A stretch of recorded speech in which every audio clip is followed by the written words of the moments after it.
22 novembre 2009.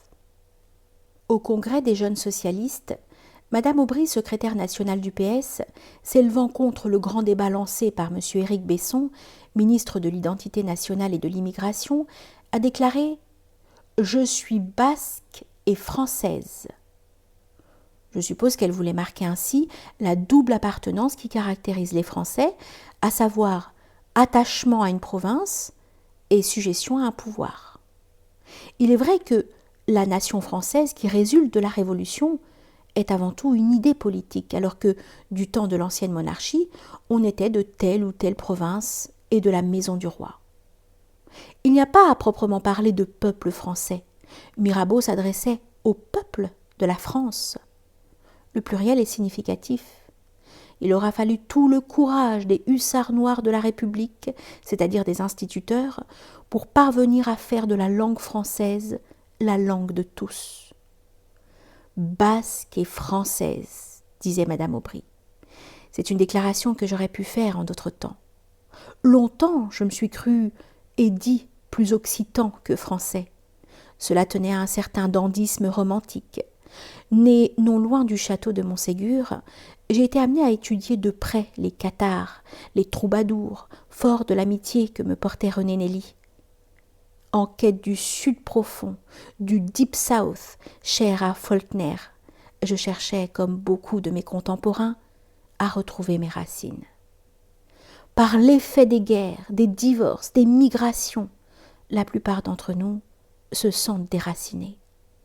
Combien de fois, traversant un village inconnu et apercevant des hommes en conversation, n'ai-je pas ressenti un pincement au cœur, fait de jalousie et de nostalgie. À ce moment-là, mon appartenance à l'Occitanie se doublait de l'affection dont j'entourais Jean Missler, alors secrétaire perpétuel de l'Académie française, à qui je dus d'être reçu à l'Académie des Jeux Floraux il y a 28 ans. Sans compter que j'étais alors le critique littéraire de la Dépêche du Midi. Reste à dire ce qu'est l'idée française.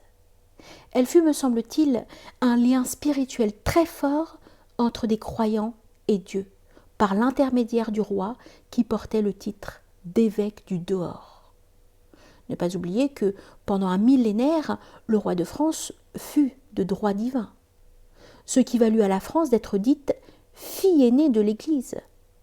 Peut-être le secret de ce lien est-il à rechercher dans l'ascendance davidique des rois de France, ascendance illustrée au fronton de Notre-Dame de Paris par une succession des rois de Juda. Ne pas oublier non plus que la fleur de lys était l'emblème du roi David. Après l'assassinat de Louis XVI, l'idée française se réduisit à l'idéal du siècle des Lumières: liberté, égalité, fraternité. Du coup, de religieuse qu'elle était, l'idée française s'est laïcisée. Les droits l'ont emporté sur les devoirs, les sophistes ont retrouvé leur place, le procès de Socrate fut sans cesse rejoué. Cela se passait au pied des échafauds. Protagoras était adulé. Cessant d'être perfectible, puisqu'il naissait bon, comme le proclamait Jean-Jacques Rousseau, l'homme entrait en régression morale et spirituelle. Le bon peuple de France a été invité à descendre l'escalier, degré par degré, que des siècles durant il avait eu la fierté de gravir.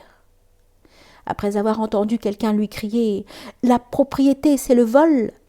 parfait sophisme démagogique. Le peuple ne bronche plus quand Sartre déclare « Qu'est-ce qu'un voleur ?» Un homme considéré comme tel par la société.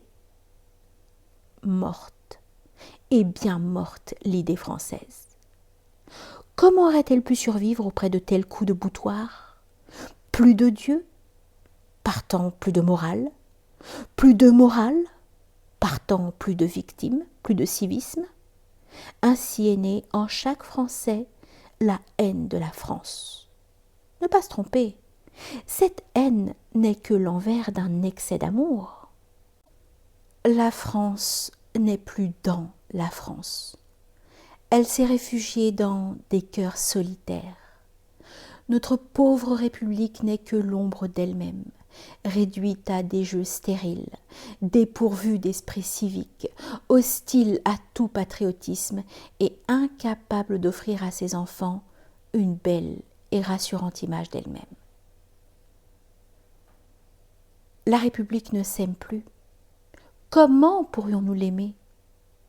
Toutes ces questions et bien d'autres encore se sont imposées à moi alors que, venant de descendre de l'avion qui me ramenait de Fès, je roulais vers Paris et que je voyais des milliers de voitures, klaxons bloqués, drapeaux algériens flottant en portière, converger elles aussi vers Paris. La raison de ce déferlement s'expliquait par la victoire de l'équipe algérienne de football sur l'égyptienne. Un mot d'ordre avait été lancé. Tous aux Champs-Élysées. À ce spectacle devais-je m'insurger ? Me demander combien de Français, ou si l'on veut, de Franco-Algériens brandissent ces drapeaux ? Basques et Françaises, disait Madame Aubry. Occitans et Français, ai-je dit. Et eux ? Ceux-là même qui se réjouissent de cette victoire de l'Algérie, n'auraient-ils pas droit à se dire eux aussi Français et Algériens ? Sans compter que les membres de l'équipe nationale d'Algérie jouent aussi dans des clubs français. Certains de ces franco-algériens ne parlant pas un mot d'arabe. Dès lors, que répondre à cette interrogation ? Qu'est-ce qu'être français ? Oserais-je encore affirmer appartenir à une même patrie ? Parler la même langue ? Partager la même culture ?